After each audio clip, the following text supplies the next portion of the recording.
Good morning दोस्त। Good morning stenography series में आपका स्वागत है और आज का डिक्टेशन है GMS 262।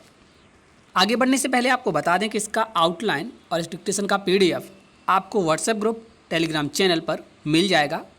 तो डिस्क्रिप्शन चेक कीजिए, वहाँ पर आपको व्हाट्सएप की लिंक 10 ग्रुप की लिंक वहाँ पर दी गई है, जो भी खाली हो उसमें ज्वाइन हो जाइए। और टेलीग्राम चैनल की भी लिंक दी गई है, उसे भी आप ज्वाइन कर सकते हैं। आपकी चॉइस है कि आपको कहाँ पर जाना है। बताते हैं डिक्टेशन के बारे में। 80 और 100 एक ही डिक्टेशन अलग अलग स्पीड में मिलेगी। तो स्टार्ट करते हैं। 80 शब्द प्रति मिनट स्टार्ट होगा ठीक 3 सेकंड बाद।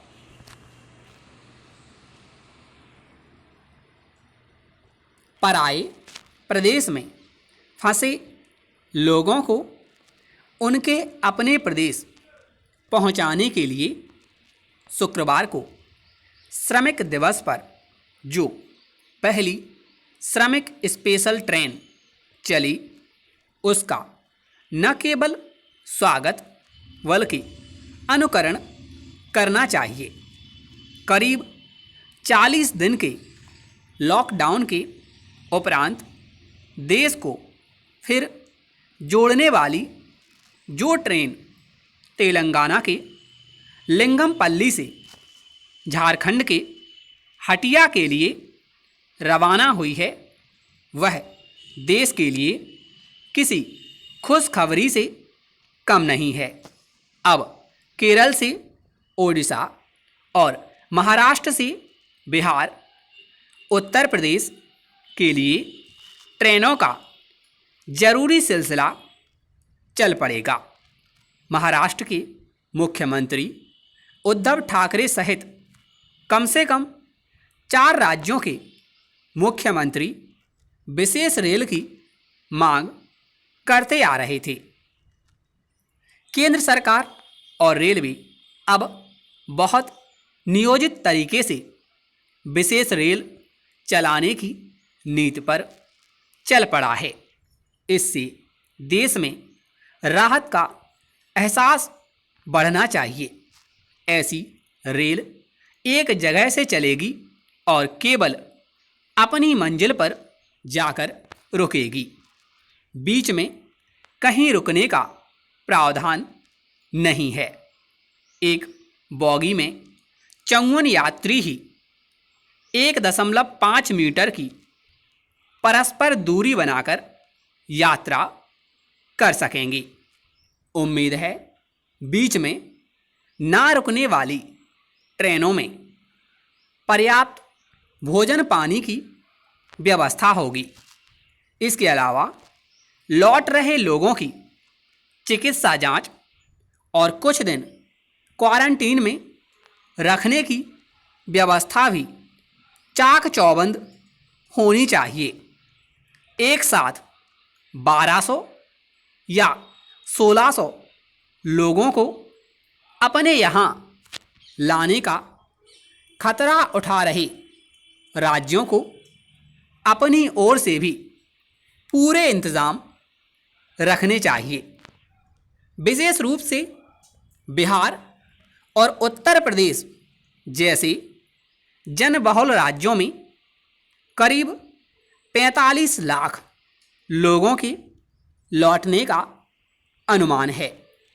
अतः इतनी बड़ी संख्या में लोगों को सुरक्षित रखना और उनकी यथोचित जांच करना एक बड़ा काम होगा। उन्हीं राज्य सरकारों को यह जोखिम मोल लेना चाहिए जिनके पास पूरे संसाधन और इंतज़ाम हैं।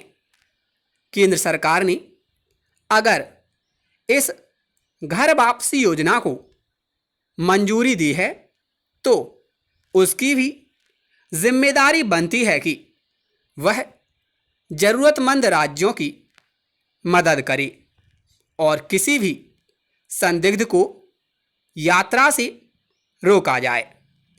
जो राज्य सक्षम नहीं हैं उन्हें खुद को खतरे में नहीं डालना चाहिए और जो राज्य सक्षम हैं उन्हें अपने यहाँ से श्रमिकों को जाने नहीं देना चाहिए। फंसे हुए पर्यटक, तीर्थयात्री, मजदूर, छात्र इत्यादि जब लौटने लगे हैं तब सरकारों और विशेष रूप से रेलवे को अपनी नीतियां स्पष्ट रखनी चाहिए कि कहां से कहां के लिए किन परिस्थितियों में ट्रेन चलाना है। यह संदेश लोगों के बीच नहीं जाना चाहिए कि तेलंगाना से झारखंड के लिए यह ट्रेन तभी चलाई गई जब वहां मजदूर विरोध प्रदर्शन पर उतर आए। पराय प्रदेशों से आई मजदूरों की आबादी रखने वाली सरकारों के लिए यह बहुत सावधानी और समझदारी का समय है, क्योंकि कुछ मजदूरों के लौटने से बाकी मजदूरों में भी बेचैनी बढ़ेगी। अतः घर लौटाने की नीति बहुत पारदर्शी और न्यायपूर्ण होनी चाहिए। फंसे हुए लोगों के बीच विशेष रेल को लेकर किसी प्रकार का असंतोष नहीं होना चाहिए। वापसी का यह अभियान बहुत बड़ा है। ऐसे लोगों की पूरी जानकारी रखना, उनकी पूरी जांच करना और उन्हें अपने अपने घर तक फिजिकल डिस्टेंसिंग रखते हुए सुरक्षित पहुंचाना, यह केवल राज्य सरकारों, अधिकारियों और चिकित्सा समाज के लिए ही परीक्षा की घड़ी नहीं है, यह हम नागरिकों के लिए भी अपने कर्तव्य निभाने और सरकार की पहल की लाज रखने का समय है। तो ये था 80 शब्द प्रति मिनट, और अब सेम यही डिक्टेशन आपको मिलेगी 100 शब्द प्रति मिनट में।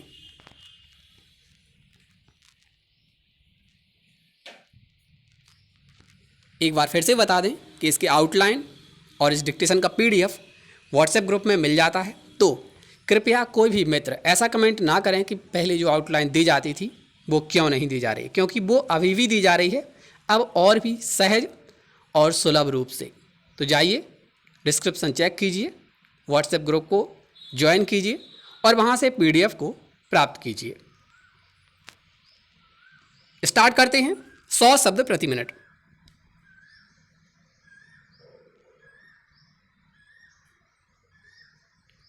पराये प्रदेश में फंसे लोगों को उनके अपने प्रदेश पहुंचाने के लिए शुक्रवार को श्रमिक दिवस पर जो पहली श्रमिक स्पेशल ट्रेन चली, उसका न केवल स्वागत बल्कि अनुकरण करना चाहिए।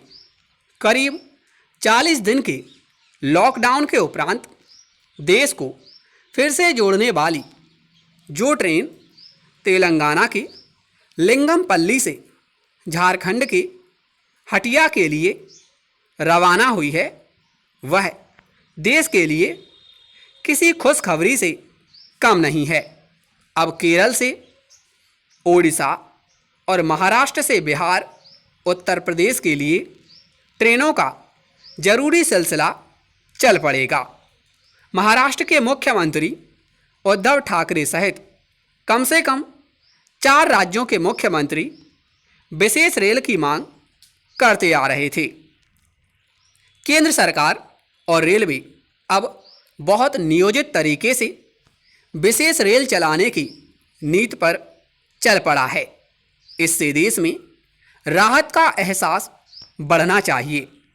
ऐसी रेल एक जगह से चलेगी और केवल अपनी मंजिल पर जाकर रुकेगी, बीच में कहीं रुकने का प्रावधान नहीं है।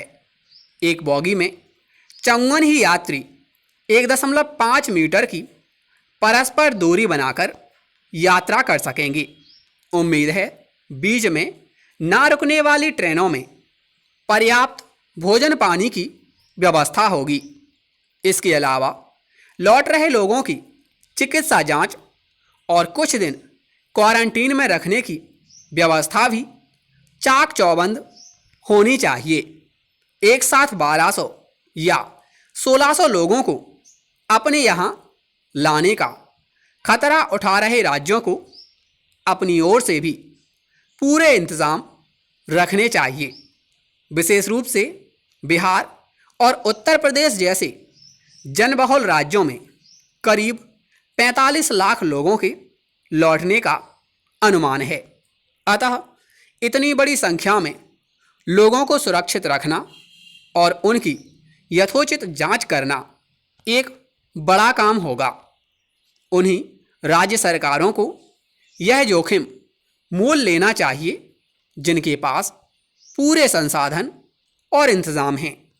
केंद्र सरकार ने अगर इस घर वापसी योजना को मंजूरी दी है तो उसकी भी जिम्मेदारी बनती है कि वह ज़रूरतमंद राज्यों की मदद करे और किसी भी संदिग्ध को यात्रा से रोका जाए। जो राज्य सक्षम नहीं हैं उन्हें खुद को खतरे में नहीं डालना चाहिए और जो राज्य सक्षम हैं अपने यहाँ से उन्हें श्रमिकों को जाने नहीं देना चाहिए। फंसे हुए पर्यटक, तीर्थयात्री, मजदूर, छात्र इत्यादि जब लौटने लगे हैं तब सरकारों और विशेष रूप से रेलवे को अपनी नीतियां स्पष्ट रखनी चाहिए कि कहां से कहां के लिए किन परिस्थितियों में ट्रेन चलाना है। यह संदेश लोगों के बीच नहीं जाना चाहिए कि तेलंगाना से झारखंड के लिए यह ट्रेन तभी चलाई गई जब वहां मजदूर विरोध प्रदर्शन पर उतर आए। पराय प्रदेशों से आई मजदूरों की आबादी रखने वाली सरकारों के लिए यह बहुत सावधानी और समझदारी का समय है, क्योंकि कुछ मजदूरों के लौटने से बाकी मजदूरों में भी बेचैनी बढ़ेगी। अतः घर लौटाने की नीति बहुत पारदर्शी और न्यायपूर्ण होनी चाहिए। फंसे हुए लोगों के बीच विशेष रेल को लेकर किसी प्रकार का असंतोष नहीं होना चाहिए। वापसी का यह अभियान बहुत बड़ा है। ऐसे लोगों की पूरी जानकारी रखना, उनकी पूरी जांच करना और उन्हें अपने अपने घर तक फिजिकल डिस्टेंसिंग रखते हुए सुरक्षित पहुंचाना, यह केवल राज्य सरकारों, अधिकारियों, चिकित्सा समाज के लिए ही परीक्षा की घड़ी नहीं है, यह हम नागरिकों के लिए भी अपने कर्तव्य निभाने और सरकार की पहल की लाज रखने का समय है। तो ये था 100 शब्द प्रति मिनट। इसमें एक शब्द यहाँ पर ही 1.55 वाला